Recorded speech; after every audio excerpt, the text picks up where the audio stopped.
Bonjour Madame le maire. Bonsoir Bruno Jeudi. Il nous revient donc le moment de conclure ce colloque zéro carbone, le 10e du nom. J'ai d'abord envie de commencer, avant de rentrer dans le plan climat, le 4e plan climat de la ville de Paris, que nous allons essayer de détailler dans ses grandes lignes. Ça fait 36 pages, donc je renvoie tout de suite les gens qui ne l'ont pas encore regardé à ce document assez complet, assez accessible. Vous revenez de la COP28 ? Oui. Peut-être qu'on peut tirer les leçons pour la capitale, pour Paris, de cet événement qui n'est pas encore terminé, puisque la fin est prévue le 12 novembre, mais on sait que c'est toujours dans la dernière ligne droite que les conclusions les plus importantes sont tirées au niveau des États. Mais vous, en tant que maire de Paris, un des leaders des grandes villes en matière de transition écologique et face à cette crise climatique, quelles leçons tirez-vous ? D'abord que la mobilisation quand même est forte, très très forte au niveau des acteurs, aux côtés des États qui ne bougent pas tous très vite et de façon très volontariste. Il y a quand même des acteurs, les villes qui sont là, qui ont vraiment pris place à travers leur réseau, avec des maires qui ont un vrai leadership, qui portent vraiment des actions dans leur ville, mais en même temps qui participent à cette réflexion plus globale. Des acteurs des ONG, beaucoup de jeunes, des jeunes pour le climat engagés un peu partout et qui viennent et qui poussent aussi parce que les droits des générations futures sont là, ont fait leur irruption dans la COP. Des entreprises, il y a un secteur privé qui continue à se battre et à dire qu'il y a un avenir possible pour un monde économique en dehors des énergies fossiles qui serait le seul horizon. C'est tous les renouvelables, tous ceux qui travaillent sur d'autres modèles économiques aussi, dans lesquels l'économie circulaire a sa place. C'est très présent, c'est très visible. Et il y a aussi une part de plus en plus importante, par exemple dans les ONG, aussi de tous ces peuples ou représentants des peuples qui sont des gardiens de la forêt, des peuples autochtones qui aujourd'hui viennent et qui défendent et leur territoire et leurs fonctions sur des territoires. Je pense bien sûr aux Indiens d'Amazonie, mais aussi dans d'autres pays. Et donc, quand on est dans une COP, on a l'impression qu'on est en fait sur un petit bout de planète où il y a absolument tous ces gens qui se croisent, se recroisent, discutent, se disputent, élaborent et essayent d'avancer ensemble. C'est assez énergisant. Enfin, j'ai trouvé par rapport à la COP de Glasgow où je m'étais rendue, où j'étais revenue quand même un peu abattue, parce que les scientifiques, ce qu'ils nous avaient dit à l'époque sur l'accélération des phénomènes, notamment sur le pôle Nord, était quand même... Et confirmé par le rapport du GIEC oui, récent. complètement.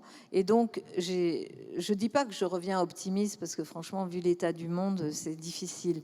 Mais quand même, avec une espérance qui est aussi dans cette mobilisation très large. Ce qui est intéressant aussi, par exemple, du côté des Nations Unies, ils ont vraiment pris le parti d'ouvrir ce jeu d'acteurs. Ils savent très bien qu'il y a plein d'États qui bloquent, qui ne veulent pas même écrire la question des énergies fossiles et de la sortie des énergies fossiles dans un texte final.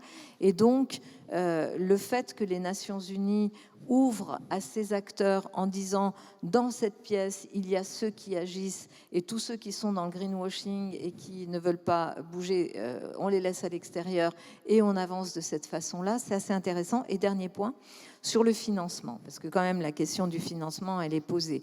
Financement vis-à-vis des pays pauvres, les pays du Sud, ce qu'on appelle le Sud global. Là, le fait qu'il y ait un fonds pertes et dommages, pertes et préjudices, qui a été créé dès le début de la COP, c'est une très bonne nouvelle, c'est bien. Mais il reste aussi maintenant à savoir comment il va être géré. Et il y a aussi une autre question sur laquelle on avance, et la COP nous permet, parce qu'on s'est tous retrouvés, les maires, etc., à cette occasion, et avec Jeffrey Sachs. Jeffrey Sachs, c'est un économiste de Columbia. Il est aussi conseiller auprès de Guterres sur les questions d'environnement. Et il nous a demandé, au maire de Rio et à moi-même, de co-présider avec lui un groupe qui travaille en ce moment sur la création d'une banque verte des villes qui pourrait être d'accès direct et qui n'obligerait pas les villes à passer par les États, parce que souvent les États bloquent. Et donc ce projet-là est en train d'avancer beaucoup. On a des alliés importants, je pense notamment au président Lula, qui soutient beaucoup cette initiative et qui va accueillir le G20 l'année prochaine et qui va accueillir aussi la COP de 2025, la COP 30 à Belém. Et donc ça, c'est plutôt positif parce que ce sont des sujets sur lesquels on rame quand même depuis plus de 10 ans, quoi. Donc, parmi les acteurs qui poussent beaucoup, il y a les grandes villes, on le sait, Paris. Il y a un mot qui revient beaucoup, y compris dans votre document, le quatrième plan climat que j'ai lu, c'est la notion de ville résiliente. C'est un mot qui revient sans cesse. Sans rentrer dans les détails, qu'est-ce que vous mettez comme notion derrière cette notion de résilience adaptée aux villes? C'est toute l'adaptation. C'est vraiment c'est pas là, on n'agit pas sur les causes. Il y a aussi beaucoup de choses, et on y reviendra, pour agir sur les causes du dérèglement climatique. Mais là, il s'agit, ça a été dit tout à l'heure par Pénélope Cominites, mais de travailler sur l'adaptation. Comment on fait pour surmonter ou anticiper et atténuer les chocs à venir, chocs de température, chocs hydriques, parce que soit on va manquer d'eau, soit on va avoir des inondations. Comment on fait pour aussi répondre à ces crises que vont générer des phénomènes de plus en plus fréquents de températures extrêmes ou de tempêtes, etc. Sur une ville comme Paris, évidemment que la question de l'adaptation, elle est posée. On l'a abordé, et Pénélope le disait tout à l'heure, à travers notamment la question des températures. Paris à 50 degrés. La ville à 50 degrés. Et pour nous, mais c'est pas nouveau, ça fait quand même quelques années qu'on y travaille, le rapport au fleuve. Le rapport au fleuve est un élément déterminant pour justement être dans cette ville qui s'adapte et qui est résiliente. Il y avait une première étape qui était de permettre d'accéder au fleuve et notamment dégager les voitures des voies sur berge pour permettre aux gens de se rapprocher de l'eau pour se rafraîchir, se promener et être dans un couloir écologique, un corridor écologique où on respire mieux. Depuis toujours, on respirait mieux à cet endroit. Et la deuxième étape, celle qu'on est en train de vivre grâce d'ailleurs à l'accélération des Jeux olympiques et paralympiques, grâce aussi au travail qu'on fait avec l'État et le préfet de région sur la baignade en Seine. Ouais, donc, on va en dire un mot tout à l'heure. Il y a une formule qui revient aussi régulièrement, c'est un petit peu, vous placez ce plan sous cette formule plus vite, plus juste, plus local. Oui. Alors si on s'en tient au troisième mot, plus local, par rapport aux objectifs que vous voulez atteindre, qu'est-ce que vous pouvez prendre en compte localement, sachant que c'est pas à Paris qu'on va installer des éoliennes, des grandes éoliennes, c'est plus compliqué. Paris doit adapter forcément une dynamique différente en matière de transition. Oui, mais plus local, par exemple, ce qu'apportent les énergies renouvelables, c'est qu'elles peuvent être produites à un endroit et consommées à ce même endroit. C'est-à-dire qu'on n'est pas, avec les énergies renouvelables, dans des espèces de centralisation, de monopole. D'ailleurs, quand vous regardez l'histoire des guerres sur la planète, elles sont souvent liées à la question de l'appropriation des ressources et des énergies. Et elles ont en général généré soit des entreprises d'État, c'était plutôt le cas en France, soit des très grandes entreprises qui géraient ces énergies de façon centralisée et ensuite les distribuaient très loin. Ce qu'on voit, et dans le plan climat, ça figure de façon très précise, on fait le pari à Paris des énergies renouvelables et de la géothermie et du solaire, de tout ce que l'on peut utiliser produire cette énergie localement pour l'utiliser localement. On ne part pas de rien, hein. On a déjà, par exemple, en matière de géothermie, toute une partie du nord-est parisien qui est déjà alimentée en chaleur par cette géothermie, ou même Batignolles, le quartier des Batignolles, qui a aussi été fondé là-dessus. Là, on va plus loin, et donc le local sur l'énergie, c'est ça. C'est aussi, si on prend un autre sujet très très important, qui fait son irruption aussi dans toute la question du climat, l'alimentation. C'est raccourcir les circuits entre producteurs et consommateurs. Une ville comme Paris, déjà depuis plusieurs années, on travaille grâce à un outil qui s'appelle Eau de Paris. On a une régie municipale qui gère l'eau de Paris et nous avons des terres à l'extérieur de Paris, dans l'Yonne, en Seine-et-Marne, etc., qui sont des terres que l'on a préservées de tous les pesticides. Elles n'étaient pas exploitées sur le plan agricole pour préserver la ressource en eau qui alimente la capitale. Là, on a décidé déjà depuis quelques années de travailler avec des agriculteurs. On a installé des agriculteurs, on installe des agriculteurs sur ces terres. On a, je crois, une cinquantaine d'agriculteurs aujourd'hui qui sont installés sur ces terres et qui produisent, à partir bien sûr de production bio, qui ne viennent pas polluer la nappe et nos cours d'eau, par exemple le Loing, qui nous sert beaucoup à l'alimentation de Paris et du sud de Paris. Et ils produisent des produits agricoles qu'on utilise dans nos cantines. Par exemple, les lentilles produites dans l'Yonne sont directement consommées dans les cantines du 11e arrondissement pour nos enfants. Donc, on travaille beaucoup cette dimension-là. On est devenu vraiment l'installation d'agriculteurs, y compris des aides à l'installation. On est autorisé et labellisé par Bruxelles pour donner ces aides, entre guillemets, de la PAC, c'est pas vraiment la PAC, mais pour l'installation d'agriculteurs bio. Évidemment, à 232 jours des Jeux Olympiques, il faut aborder la question de l'héritage des Jeux, que vous placez aussi sous le signe de l'écologie. Alors, il y a beaucoup de choses. Il y a 3 points, je pense qu'il faut un peu expliquer. Alors, vous avez parlé évidemment de ces 3 endroits où on pourra se baigner à Paris. Ce sera un des héritages des Jeux en 2025. C'est vraiment sûr? Ah, sûr, oui, sûr. Ah, ça, je peux vous dire que les équipes savent que c'est sûr. Et on est en train d'y travailler. Ça va être spectaculaire, hein, parce que c'est... Et durablement. Et durablement, bien sûr. L'idée, c'est vraiment d'avoir 3 points de baignade qui ne sont pas des infrastructures, hein. On ne va pas construire... Pour ceux qui connaissent, par exemple, ce qu'on a fait sur le bassin de la Villette l'été, ce qu'on fait pendant Paris-Plage, c'est très intéressant et vraiment, ça permet à plein de familles et d'enfants de se baigner.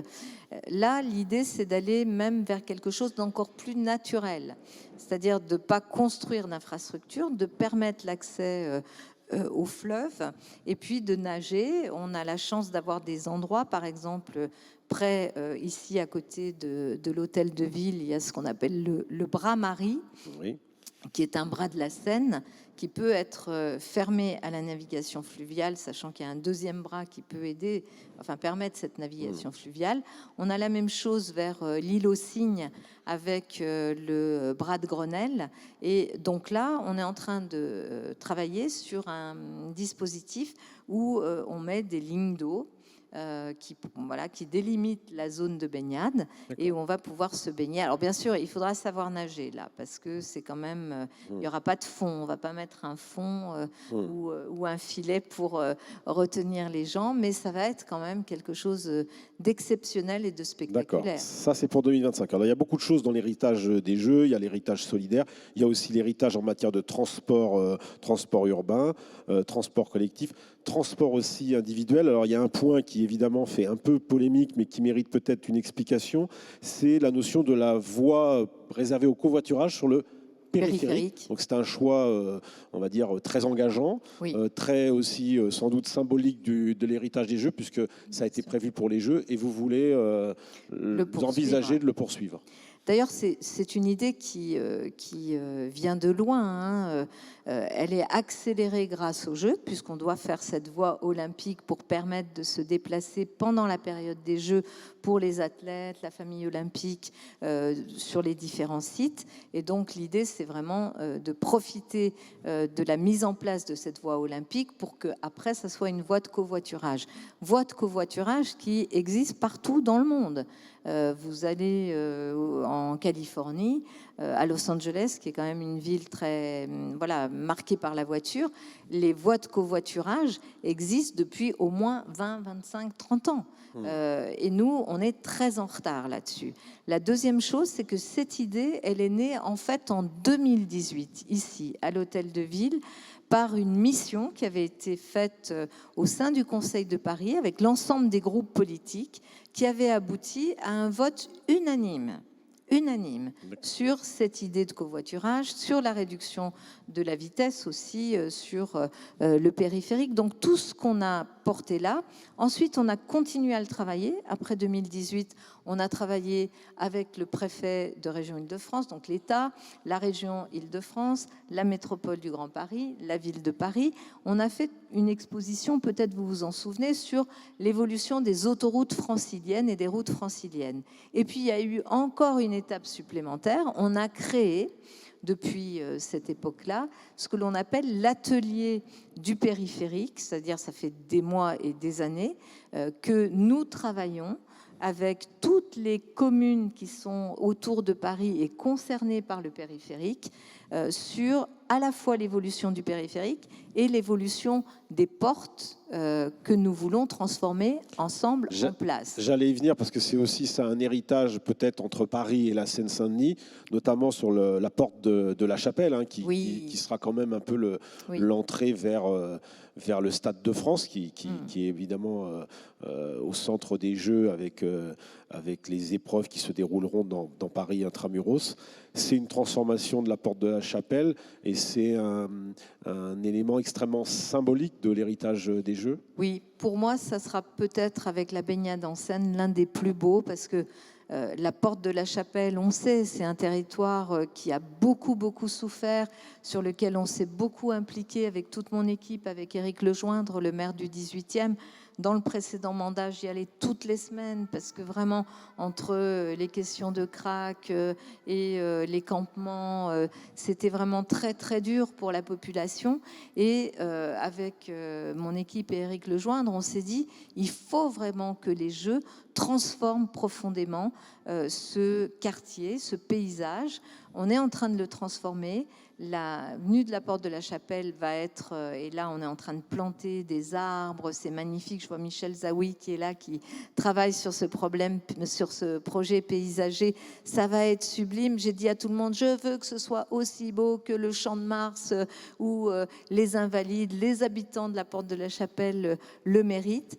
C'est aussi accompagné par la création d'un équipement nouveau. Il n'y en a pas beaucoup des équipements nouveaux, mais il est là à la Porte de la Chapelle, l'Arena, qui va être une très très belle salle de sport. Et puis, c'est un quartier sur lequel on avait déjà commencé à créer tout un quartier nouveau, Chapelle Internationale, un grand parc qui est le parc de Chapelle-Charbon. Donc là, c'est vraiment quelque chose qui, pour moi, est très fort parce que c'est un quartier populaire. Je voyais l'autre jour une dame qui me disait, vous savez, j'ai acheté à la Porte de la Chapelle, j'ai fait ce pari-là parce qu'on savait qu'il y allait y avoir toutes ces transformations.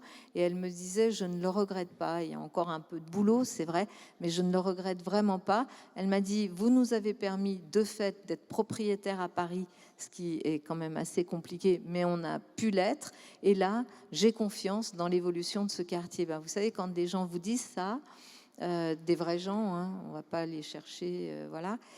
C'est vraiment réjouissant parce que c'est vraiment ce qu'on a voulu faire avec le maire. Alors c'est un aménagement effectivement très symbolique de l'héritage des Jeux, de ce que ça représente pour Paris. C'est un des quartiers les plus populaires qui a longtemps posé des difficultés de sécurité, d'habitat délabré. Il y a quand même un élément aussi symbolique dans cet aménagement. Je voudrais terminer par ça. C'est les arbres que vous plantez, et il y en aura beaucoup dans ce quartier, et des arbres très nouveaux. C'est-à-dire que finalement, il y a une adaptation, puisque Oui. j'ai découvert dans Paris des nouvelles essences Oui, bien d'arbres. sûr.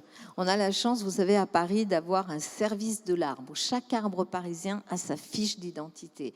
Il est noté avec ses maladies, avec ses évolutions. On a aussi une pépinière incroyable, incroyable, près d'Orly. Et donc, on a des arbres qui pour certains, ont plus de 15 ans, qui sont en train d'être plantés en ce moment. 40 000 arbres dans cette saison de plantation, c'est-à-dire là qui démarre maintenant et qui va se terminer en mars. 40 000 arbres, on n'a jamais autant planté à Paris, dans tous les quartiers, des forêts urbaines et des espèces qu'on a travaillé. Nos spécialistes de l'arbre ont travaillé à la fois pour éviter les espèces qui provoquent des allergies, parce qu'il faut faire aussi attention à cela. Des espèces qui sont des espèces de l'Île-de-France, donc qui sont vraiment locales, qui s'adaptent à ce milieu dans lequel peuvent on est. résister éventuellement aux 50 degrés. Et des espèces du Sud qui vont nous permettre aussi de commencer à faire évoluer cette population d'arbres à Paris et qui s'adaptent effectivement à des températures beaucoup plus élevées, qui sont moins consommatrices aussi d'eau. On travaille sur toute la question de l'eau aussi autour de ces plantations. C'est une transformation radicale, radicale, mais quand même tellement, tellement enthousiasmante et que les Jeux olympiques et paralympiques auront permis d'accélérer. Voilà, moi je sais que évidemment c'est toujours compliqué, on est dans un monde où tout peut faire polémique et bon, c'est normal, il faut répondre et justifier tout ce qu'on fait, c'est la démocratie et je ne le regrette pas. Mais quand même, j'espère qu'à un moment donné, et notamment quand les Jeux vont être livrés, chacun, y compris ceux qui ne veulent pas voir aujourd'hui, verront quand même ces transformations parce qu'elles vont être absolument majeures. Elles vont nous permettre, par exemple, hier, place de Catalogne, on parlait de cette forêt urbaine qu'on est en train de planter en ce moment. C'est 4 degrés de moins à l'endroit de la forêt que nous aurons. Ouais. Un endroit qui est aujourd'hui totalement minéral. Très symbolique de l'aménagement des années du fin du siècle dernier. En fait, c'était Bofill, Ricardo Bofill, qui avait fait cette très très bel aménagement. Et la fontaine, quand elle était mise en eau, était belle, sauf que ça marchait jamais. Et que on a aussi travaillé avec les ayants droit de Ricardo Bofill, qui accompagnent notre projet avec beaucoup d'enthousiasme. Donc voilà, c'est ça aussi l'adaptation des villes au changement climatique. Merci Anne Hidalgo de nous avoir parlé et des Jeux et des arbres. Merci beaucoup.